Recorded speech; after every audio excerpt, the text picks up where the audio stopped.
Obedeciendo la voluntad de Dios. Serie Jesucristo y la obediencia. No todo el que me dice, Señor, Señor, entrará en el reino de los cielos, sino solo el que hace la voluntad de mi Padre que está en el cielo. Muchos me dirán en aquel día, Señor, Señor, ¿no profetizamos en tu nombre y en tu nombre expulsamos demonios e hicimos muchos milagros?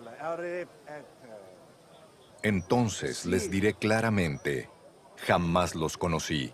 Aléjense de mí, hacedores de maldad. ¿Cuál es la voluntad de Dios?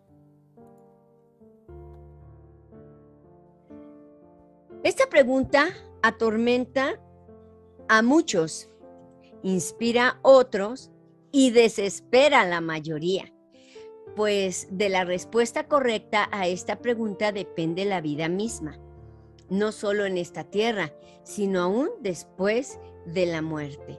Jesús dijo claramente en muchas ocasiones y de maneras diferentes que no son los que lo confiesan como Señor, ni los que profetizan o hacen milagros o echan fuera demonios o hacen ritos religiosos o buenas obras, entrarán al reino de los cielos, sino los que hacen la voluntad de Dios, de nuestro Padre que está en los cielos. Entonces, es de suprema importancia conocer cuál es la voluntad de Dios para poderla hacer, pues de esto depende que entremos o no al reino de Dios. Lo primero que tenemos que definir y entender con claridad es cuál es la voluntad de Dios.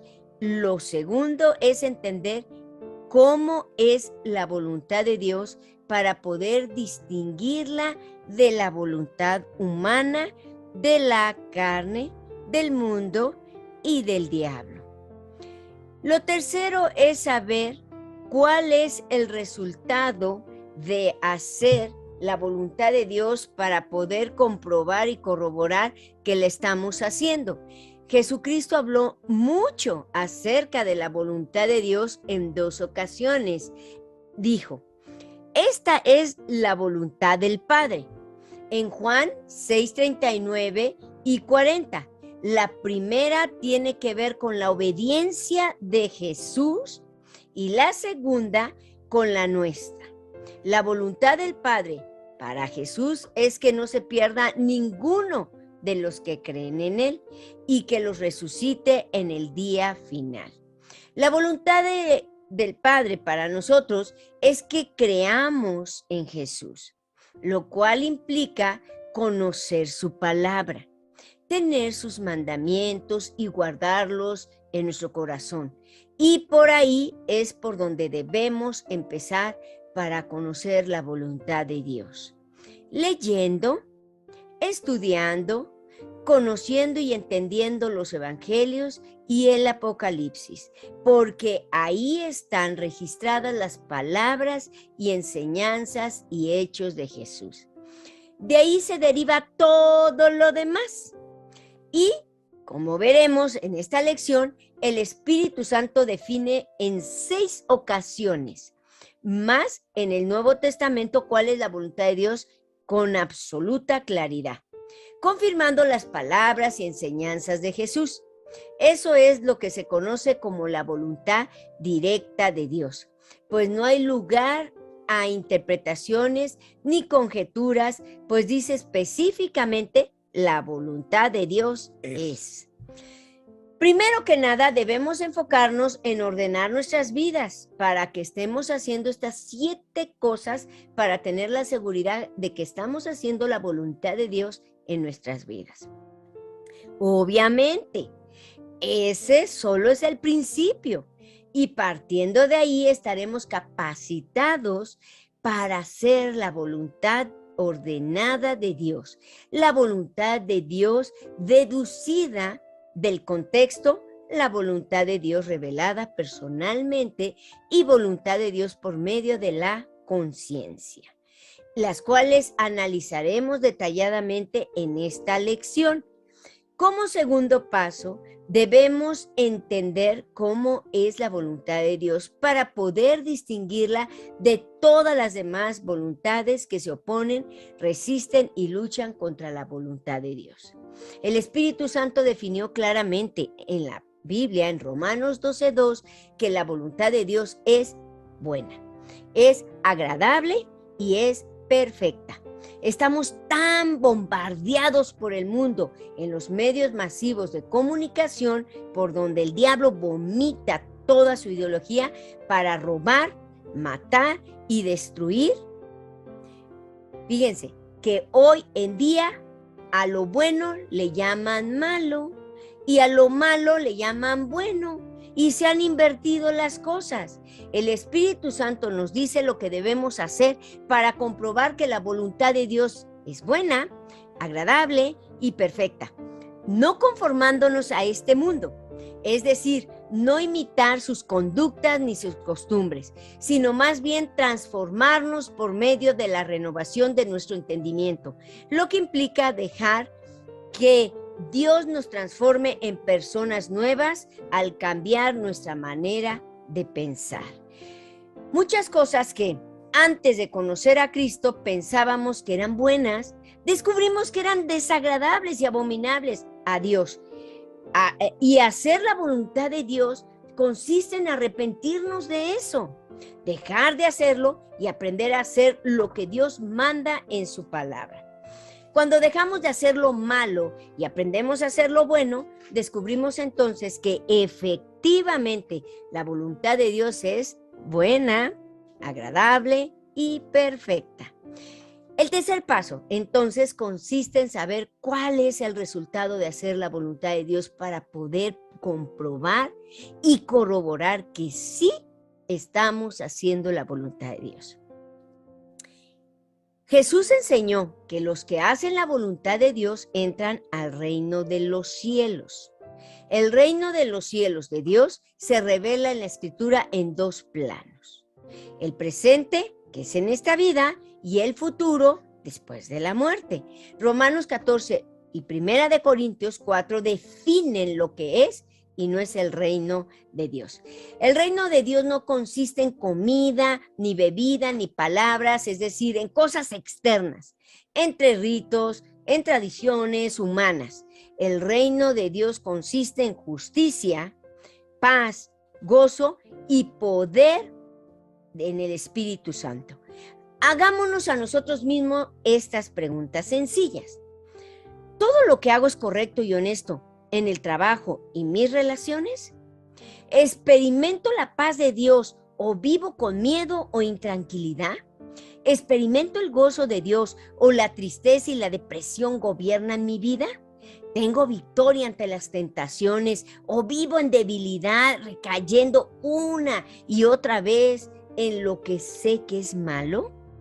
Si descubrimos que no somos honestos y el miedo, la tristeza y la debilidad controlan nuestras vidas, debemos entonces poner orden en nuestras vidas para ajustarlas a la voluntad de Dios y, cuando lo hagamos, experimentemos el gozo, la paz y el poder de Dios en nuestra vida y no necesitaremos ser deshonestos para vivir. Siempre se dice que la voluntad de Dios es la Biblia, pero no se especifica qué parte o por dónde empezar, y esto ha causado mucha confusión y desánimo en quienes verdaderamente quieren hacer la voluntad de Dios. Es de suprema importancia conocer la voluntad de Dios, pues si no la hacemos, no entraremos en el reino de los cielos. Entonces, es necesario conocer cuál es y debemos ir obedeciendo de lo poco a lo mucho. Primero debemos empezar con la voluntad directa de Dios, que es donde la Biblia dice, la voluntad de Dios es. Después debemos seguir con los mandamientos de la Biblia, y así sucesivamente. En esta lección aprenderemos cuál es la voluntad de Dios a partir de lo básico. Con esto se resuelve el conflicto de ¿qué hacer si en la ley se prohíbe algo que se permite en la gracia y viceversa? Ajustándonos al orden establecido por Dios sabremos con certeza cómo hacer su voluntad. Primer nivel de la voluntad directa de Dios. La voluntad de Dios está claramente revelada en la Escritura y es aquí donde debemos empezar a obedecer a Dios y examinar nuestras vidas. Pues si no obedecemos lo que está escrito no podremos crecer espiritualmente. Aunque esto es lo más elemental de la voluntad de Dios, lamentablemente, son precisamente estos aspectos en los que la mayoría de los cristianos, sobre todo los líderes, fracasan y caen. Número 1. Que el que cree en Jesús tenga vida eterna. Juan 6, 39 al 40. Y esta es la voluntad del que me envió, que yo no pierda nada de lo que Él me ha dado, sino que lo resucite en el día final. Porque la voluntad de mi Padre es que todo el que reconozca al Hijo y crea en Él tenga vida eterna. Y yo lo resucitaré en el día final. La seguridad de la salvación es la voluntad directa de parte de Dios.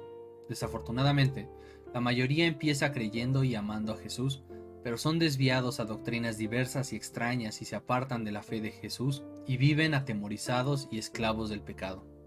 Debemos creer en Jesús y permanecer en Él y en sus palabras, para ser de verdad discípulos de Jesús, libres del temor y del pecado.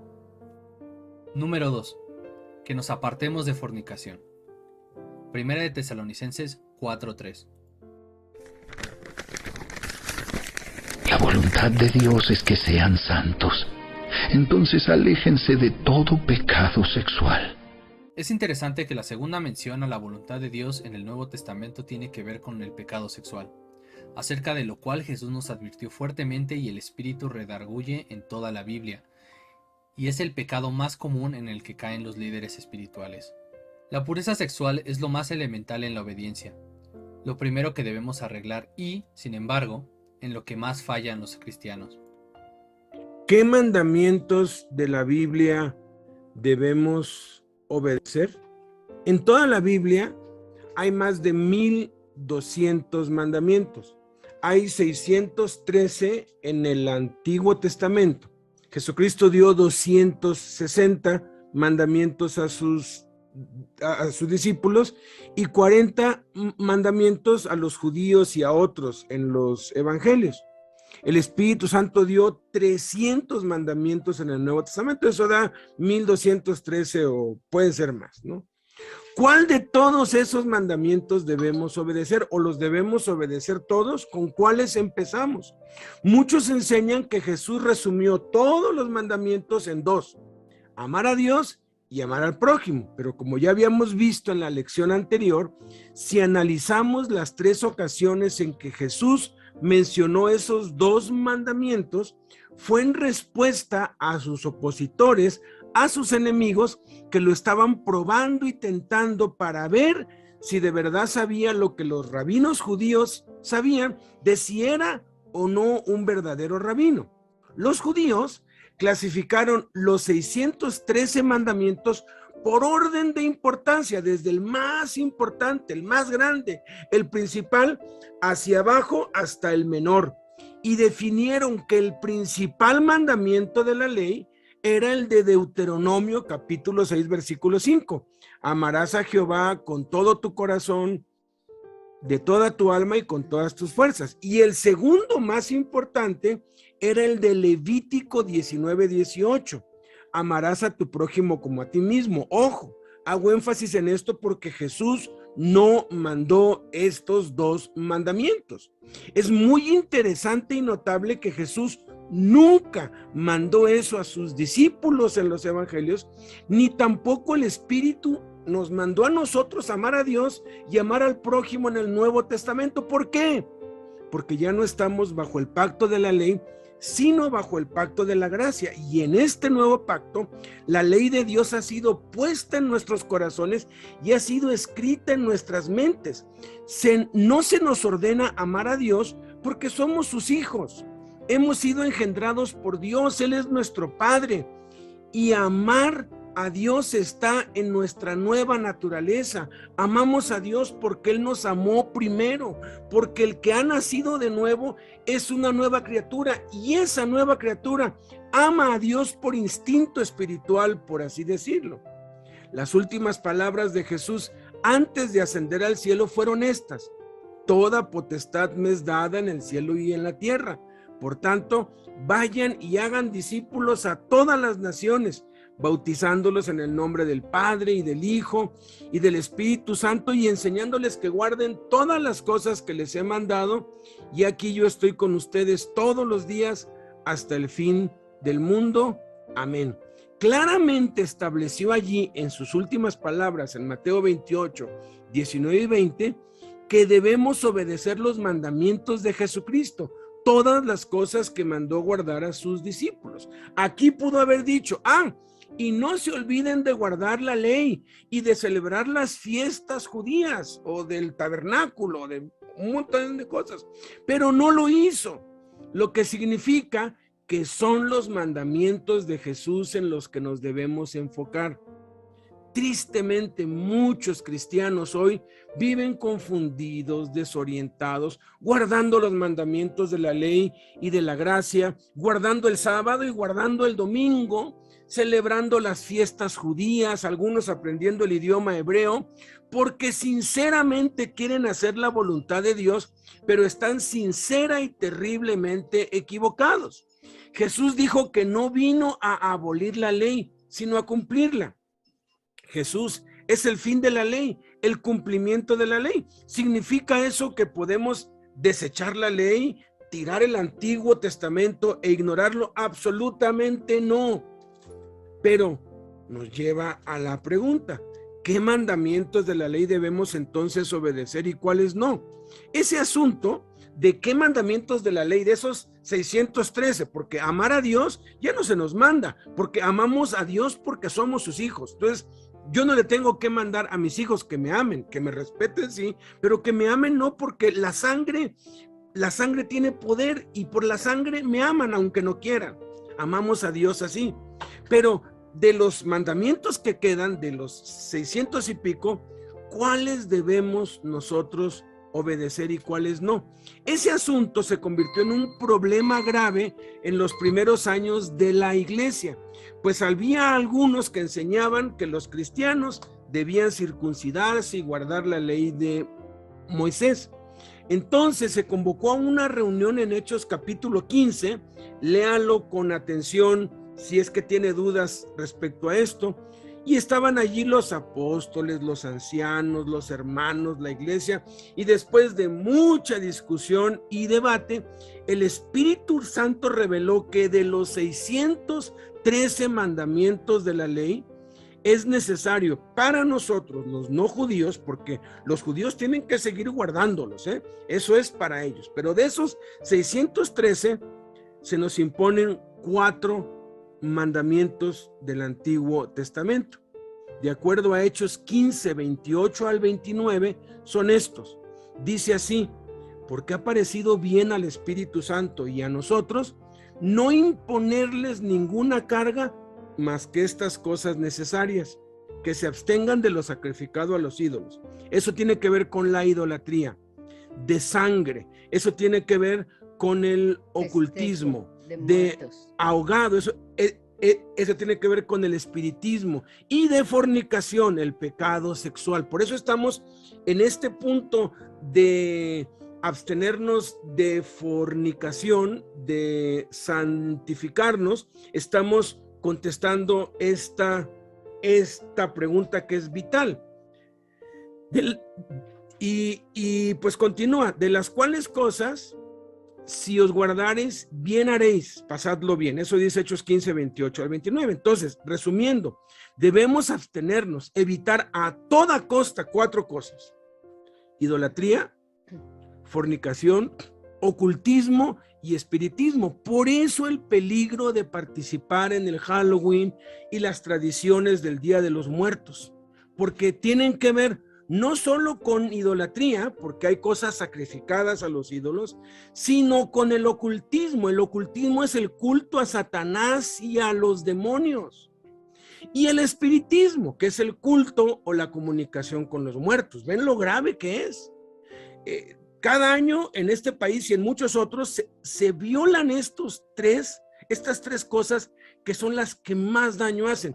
Sin embargo, en cuanto a la fornicación, es el pecado más practicado, consentido y promovido por el mundo. Y de todos los pecados es el que más graves consecuencias tiene. Por eso es que la primera cosa que el Espíritu Santo manda en el Nuevo Testamento respecto a la voluntad de Dios es que nos apartemos de fornicación. ¿Por qué insiste tanto en eso Dios? tanto en el Antiguo Testamento como en el Nuevo, porque la fornicación es el pecado más destructivo de todos. Todo el pecado oscurece, todo el pecado destruye, pero este pecado destruye a una persona en las raíces de su ser, lo daña, lo devasta, lo esclaviza y se opone de manera total a todo lo que Dios diseñó para el cuerpo de un cristiano. Es para el Señor y es uno con Cristo. Observe los versículos 15 al 18. ¿No sabéis que vuestros cuerpos son miembros de Cristo? Me lee la palabra normal para el miembro de un cuerpo físico.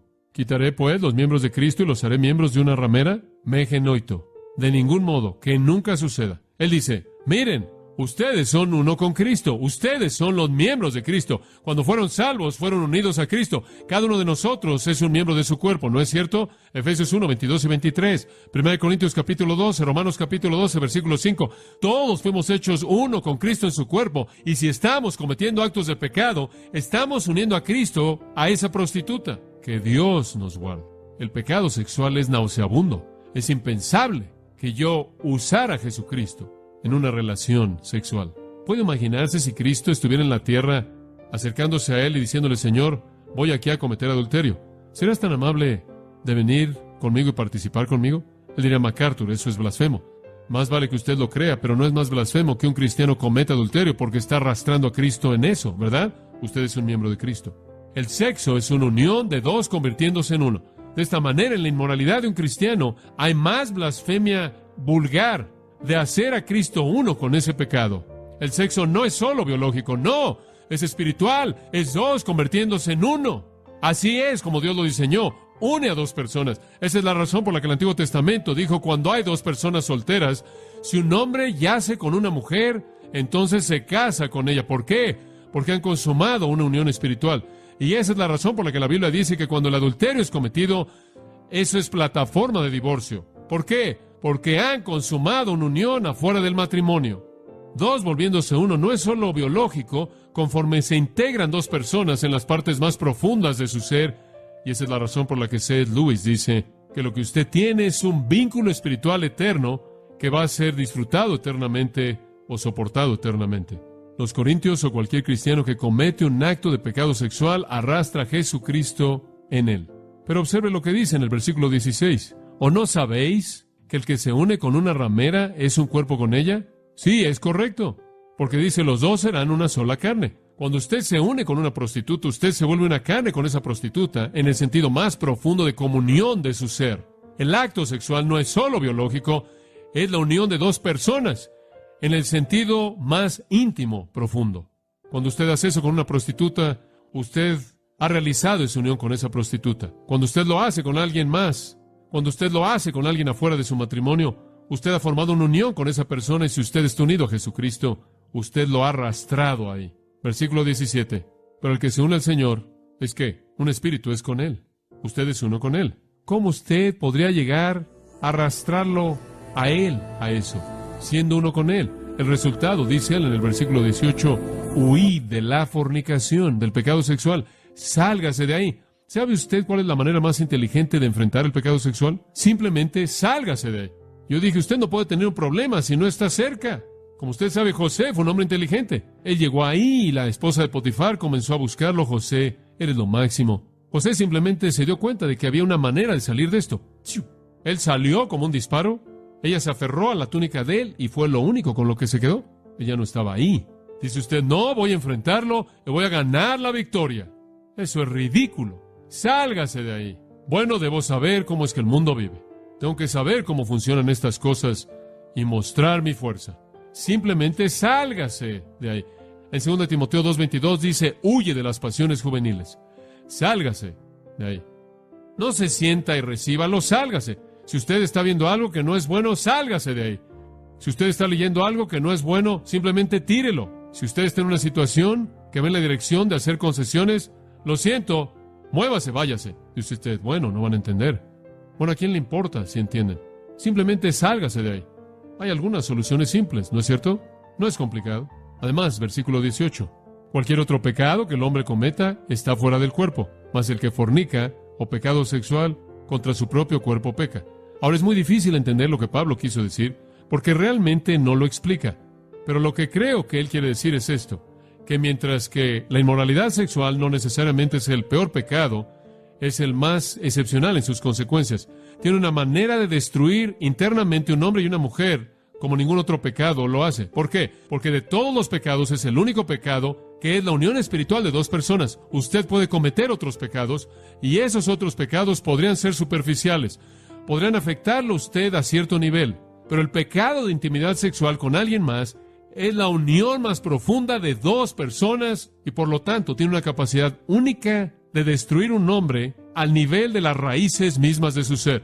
Y sabe una cosa, es mucho más destructivo que el alcohol, es mucho más destructivo que las drogas, es mucho más destructivo que el crimen, es el pecado más profundo, penetrante que un hombre puede cometer porque lo une con otra persona en la vileza de ese pecado. Nunca olvidaré viendo una niña que se me acercó y tenía 16 años de edad y dijo que se quería matar. Ella no quería vivir un día más. Ella no se había visto en un espejo durante meses porque no podía tolerar ver su propia cara. Yo dije, ¿por qué? Ella dijo, porque estoy tan podrida de tantos actos de pecado sexual. Ella estaba destruida. Ella se veía como si tuviera 40 años de edad, simplemente destruida. Nunca olvidaré el gozo que tuve al guiarla a Jesucristo y lo primero que ella me dijo fue, por primera vez en años me siento limpia.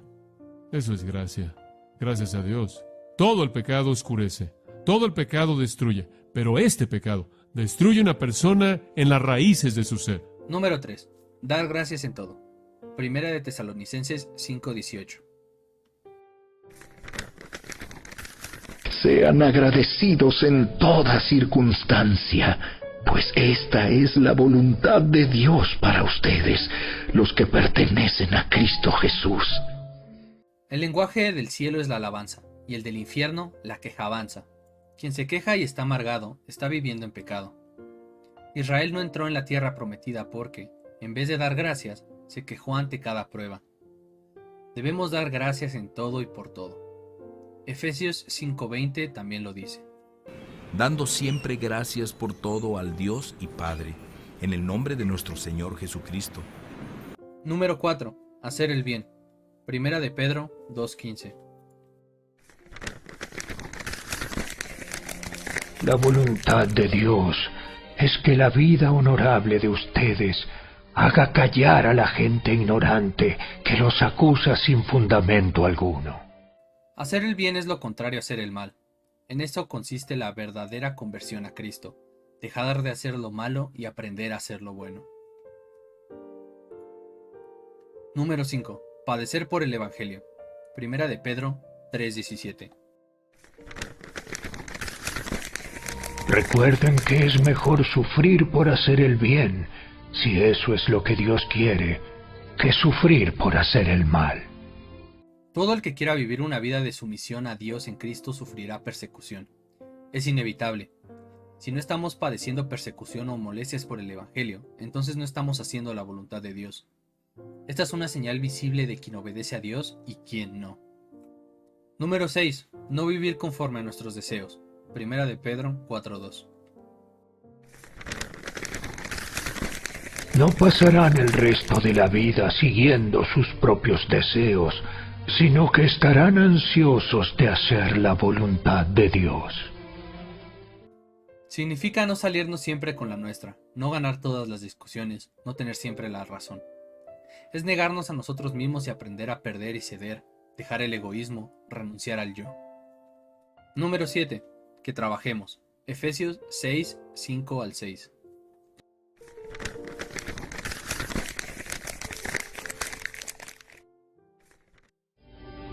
Esclavos, obedezcan a sus amos terrenales con profundo respeto y temor.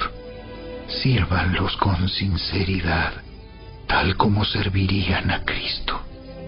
Traten de agradarlos todo el tiempo, no solo cuando ellos los observan. Como esclavos de Cristo, hagan la voluntad de Dios con todo el corazón. El trabajo no es una consecuencia de la caída del hombre en el Edén, como la mayoría cree. Adán trabajaba antes de la caída. Es la voluntad de Dios y muchos creen que es algo carnal. Primera de Timoteo 5:7-8 y Segunda de Tesalonicenses 3:7-10 demuestran esto. Dale estas instrucciones a la iglesia. para que nadie quede expuesto a la crítica. Aquellos que se niegan a cuidar de sus familiares, especialmente los de su propia casa, han negado la fe verdadera y son peores que los incrédulos. Pues ustedes saben que deben imitarnos. No estuvimos sin hacer nada cuando los visitamos. En ningún momento aceptamos comida de nadie sin pagarla. Trabajamos mucho, de día y de noche, a fin de no ser una carga para ninguno de ustedes. Por cierto, teníamos el derecho de pedirles que nos alimentaran, pero quisimos dejarles un ejemplo a seguir. Incluso mientras estábamos con ustedes, les dimos la siguiente orden: los que no están dispuestos a trabajar, que tampoco coman. Segundo nivel de la voluntad ordenada por Dios. Este es el segundo nivel de la voluntad de Dios. En toda la Biblia hay más de 1200 mandamientos. Pero, ¿cuáles debemos obedecer? ¿Cuáles son primero? ¿Qué sucede cuando en la ley se manda una cosa y en la gracia lo contrario? De acuerdo a Dios, debemos darle prioridad a los de Jesucristo y del Espíritu por encima de los demás. Primero, los mandamientos de Jesucristo. Mateo 28, 19 al 20. Jesús se acercó entonces a ellos y les dijo: Se me ha dado toda autoridad en el cielo y en la tierra. Por tanto, vayan y hagan discípulos de todas las naciones, bautizándolos en el nombre del Padre, y del Hijo, y del Espíritu Santo, enseñándoles a obedecer todo lo que les he mandado a ustedes. Y les aseguro que estaré con ustedes siempre, hasta el fin del mundo.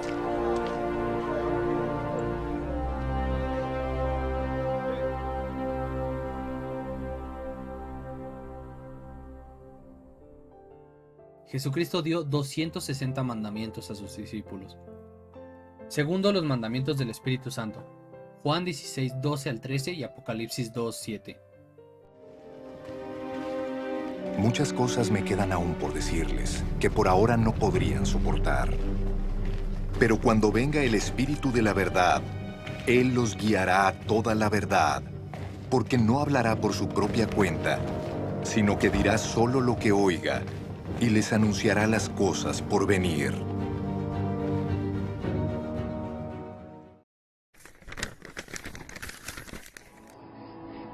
Todo el que tenga oídos para oír, debe escuchar al Espíritu y entender lo que Él dice a las iglesias. Hay 300 mandamientos del Espíritu en el Nuevo Testamento. Tercero, los mandamientos de la ley. Mateo 5, 17 al 18. No piensen que he venido a anular la ley o los profetas. No he venido a anularlos, sino a darles cumplimiento. Les aseguro que mientras existan el cielo y la tierra, ni una letra, ni una tilde de la ley desaparecerán hasta que todo se haya cumplido.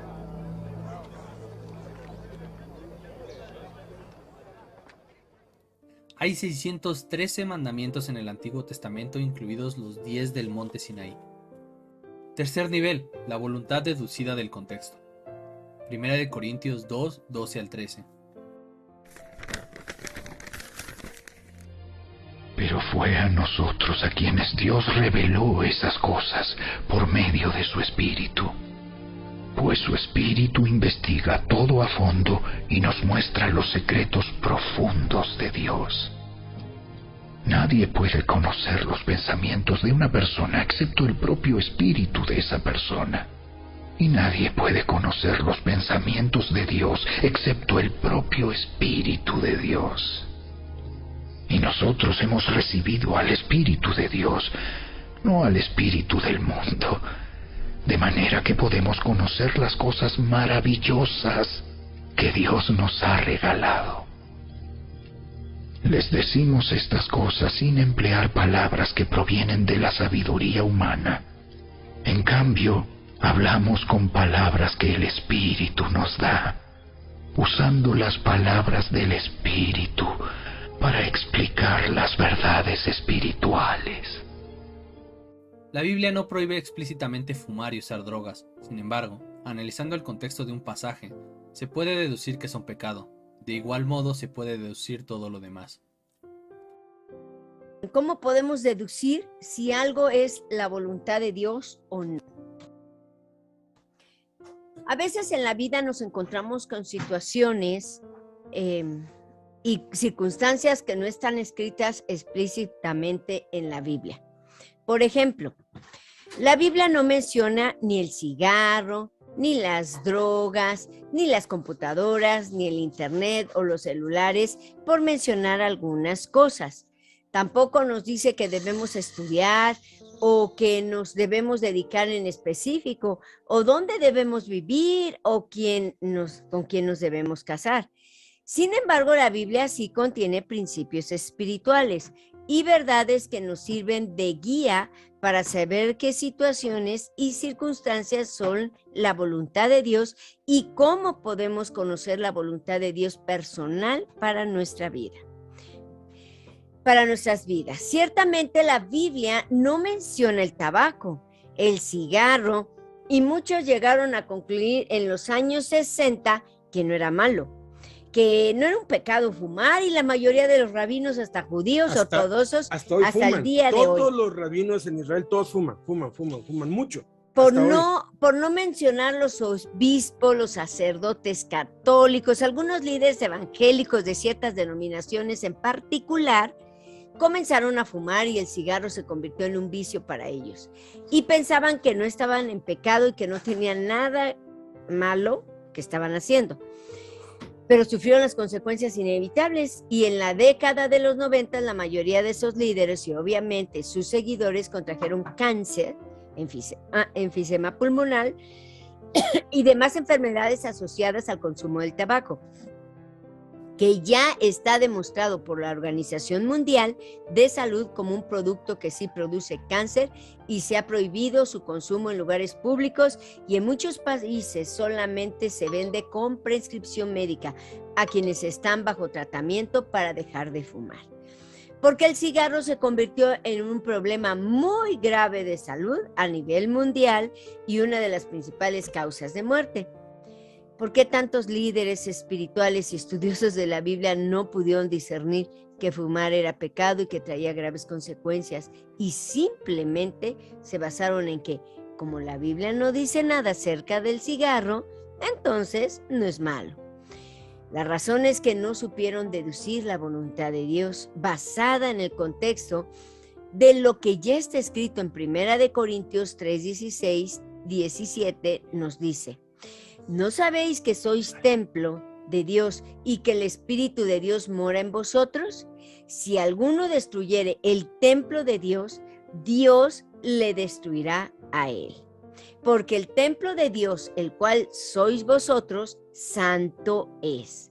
Claramente dice ahí que todo lo que daña nuestro cuerpo, daña a Dios, al Espíritu Santo. Por lo tanto, el cigarro es pecado y en contra de la voluntad de Dios porque daña el cuerpo. Otros aspectos es la comida. La principal causa de muerte a nivel mundial hoy es la cardiopatía isquémica, que es producida por los malos hábitos alimenticios y exceso de azúcares y alimentos procesados. ¿Comer es pecado entonces? No. Mientras no provoque un daño en la salud, no lo es. De ese modo podemos deducir muchas otras cosas, como las drogas, la pornografía y muchas otras cosas más. Respecto a la voluntad de Dios personal, es a través de la oración e íntima comunión con Dios que podemos ir descubriendo paso a paso qué debemos hacer en específico respecto a los estudios, el trabajo, el matrimonio, etcétera. Pues Dios sigue hablando a sus hijos y lo hace de muchas maneras. Cuarto nivel, la voluntad revelada personalmente. Hechos 9, 10 al 11. Ahora bien, había un creyente en Damasco llamado Ananías. el Señor le habló en una visión. Lo llamó. Ananías, Sí, Señor. ve a la calle llamada derecha, a la casa de Judas. Cuando llegues, pregunta por un hombre de Tarso que se llama Saulo. Es cuando el Espíritu Santo le ordena algo particular a alguien por medio de una revelación, palabra, sueño o versículo. Obviamente, tiene que estar en armonía con la Biblia y con Jesús. ¿Qué hacer con las cosas que no están ni prohibidas ni promovidas por Dios? Hay muchas cosas en la vida que no están ni prohibidas ni promovidas por Dios. Un ejemplo de eso es, por ejemplo, ir al cine. ¿Ir al cine es pecado? Algunos dicen que sí, algunos afirman eso así con mucho ardor. Ir al cine es un pecado. O ir a un evento deportivo, ir a ver un partido de fútbol, o los espectáculos en los estadios, los conciertos musicales, por mencionar algunos. Había en tiempos de los primeros cristianos todo eso, todo eso ha existido desde siempre. El cine en ese tiempo era el teatro al aire libre. Habían foros donde daban obras de teatro y eso fue antes de que viniera Cristo, y mientras estaba Cristo y Pablo, y durante todo el tiempo de la iglesia cristiana, durante todos los libros del Nuevo Testamento, en paralelo habían todas esas cosas. Había teatro al aire libre, habían eventos deportivos. Es más, Pablo menciona los que corren en el estadio, dice. Y habían espectáculos en los coliseos, el famoso Coliseo de Roma, el Coliseo romano, que hoy en día pues sería como ir a ver un show, como ir a ver una película en el cine, en el IMAX o algo así, ¿no? Y Dios no mencionó nada, no hay ni siquiera algo que en el contexto se pueda deducir. No vayáis a esos espectáculos paganos en el Coliseo, que haya alguna prohibición acerca de eso. No la hay, no existe. Tampoco hay una prohibición. Entonces, la Biblia no menciona nada al respecto de eso y de muchas otras cosas. Ahorita vamos a ver una lista de las principales cosas que causan conflicto en la conciencia entre los cristianos, sobre todo. No los prohíbe, pero tampoco los promueve, esto es, tampoco los manda. No hay ningún lugar en toda la Biblia, particularmente en el Nuevo Testamento, que prohíba ir al teatro o al coliseo, que sería como hoy el ir al cine, o a un show, o a un partido de fútbol. Pero tampoco hay ningún versículo que diga vayan al coliseo, o vayan al cine, o vayan al estadio. ¿Qué debemos hacer al respecto? Este es un asunto en el que entra la conciencia de cada uno, porque hay algunos para quienes ir a espectáculos así les es tropiezo. Hay algunos para quienes este asunto les es malo, les hace hacer cosas malas, pero hay otros que no. Entonces, ¿es pecado o no es pecado? El asunto aquí es la conciencia. Pablo nos da algunos principios y dice, todo me es lícito, hablando de las cosas que no están ni prohibidas ni promovidas. Ojo, porque hay quienes usan el todo me es lícito para decir, pues yo robo, porque pues ahí dice la Biblia que todo me es lícito, ¿no? Entonces, todo me es lícito, sí dice, sí, respecto a las cosas que no están prohibidas, porque robar sí está prohibido, fornicar sí está prohibido, eso está claro y fuera de la discusión en este asunto particular de la conciencia, porque hay quienes pueden decir, pues para mí, pues no me acusa mi conciencia de que yo robo, porque le robo al rico o le robo al pues al gobierno, o le robo al que roba, y creen que porque su conciencia no los acusa, pues eso está bien. Jaime siempre decía eso. Yo lo que hago es una obra de arte, falsifico documentos. Yo no le robo a la gente, le robo a los bancos. Y los bancos tienen seguro. Si yo le robo al banco, el seguro se los paga. Y el seguro, pues son unos rateros. Entonces, ladrón que roba al ladrón tiene 100 años de perdón, decía Jaime. Y pues era su lógica. Y él pensaba que hasta estaba haciendo una obra buena porque con parte de lo que él, pues, robaba, ayudaba a orfanatorios y a los pobres, ¿no? Pero eso es malo, robar es malo. Por más que le pongas lógica, robar es malo y eso sí está prohibido. Aunque tu conciencia no te acuse, si está escrito es malo. Por eso dice, si nuestro corazón no nos reprende, mayor que nuestro corazón es Dios. Entonces, no nos engañemos eso. Pero concentrémonos en las cosas que no están prohibidas. Ahí es donde dice Pablo, todo me es lícito, y entonces da algunos principios, pero no todo me conviene, pero no todo me edifica, pero no me voy a dejar dominar por ninguna de estas tres cosas. Son tres cosas que nos debemos preguntar. ¿Me conviene? ¿Me edifica?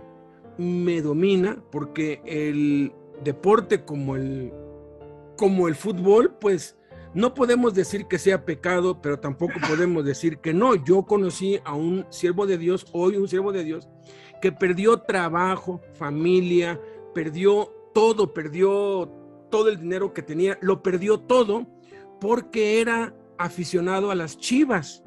Y por andar, pues, tras las Chivas y a cualquier partido, hasta los entrenamientos iba, perdió todo, dejó todo, su vicio era las Chivas. Si hubiera sido el América hubiera sido diferente, ¿verdad? Pero bueno, el punto es que el fútbol se puede convertir en un pecado si te domina, si te esclaviza, si hace que dejes de cumplir con tus deberes o si te hace daño. Entonces, ¿qué debemos hacer con respecto a eso? Es la conciencia de cada uno. Algunos, la música del mundo, la música que no tiene letra cristiana, les hace daño y les hace hacer pues cosas malas, pensar cosas malas, y dicen que escuchar la música del radio del mundo es pecado, pero hay otros a los que no. Incluso cuando oyen música del mundo le cambian la letra y se la dedican a Dios. Entonces, ¿quién de los dos está bien? Los dos están bien. El que para él es pecado escuchar música del mundo, pues que no la oiga. Y para el que no, pues que la oiga y que verifique, me edifica, me conviene, me domina o no. Lo mismo con la Navidad, con el Día de Reyes, con la celebración del Año Nuevo, con la celebración de los cumpleaños, con el bailar. Hay quienes dicen bailar es pues pecado, para unos sí, para otros no. Con ir al cine, con ir a un pues partido de fútbol. Yo escuché a un siervo de Dios que yo admiro mucho, que él no vio el mundial hace 4 años porque dijo, es un pecado y los que ven el fútbol se van a ir al infierno. Yo nada más lo oí, yo respeto que para él sea pecado ver partidos de fútbol, pero para quienes no lo es, no nos debemos condenar. Entonces, si para ti es pecado algo que no está explícito en la Biblia, quédatelo para ti, no se lo impongas a otros. Y si para ti no lo es, no quieras convencer a los otros de que no lo es. Cada quien va a dar a Dios cuenta de su conciencia, y eso es con lo que vamos a concluir esta enseñanza.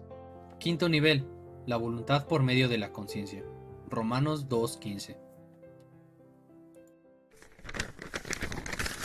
Ellos demuestran que tienen la ley de Dios escrita en el corazón, porque su propia conciencia y sus propios pensamientos o los acusan o bien les indican que están haciendo lo correcto.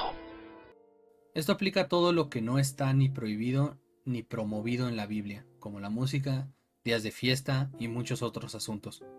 Cada quien debe obedecer su conciencia y no imponerla a otros. Romanos 14, 1 al 23 nos muestra cómo ejercer nuestra fe de manera madura y equilibrada.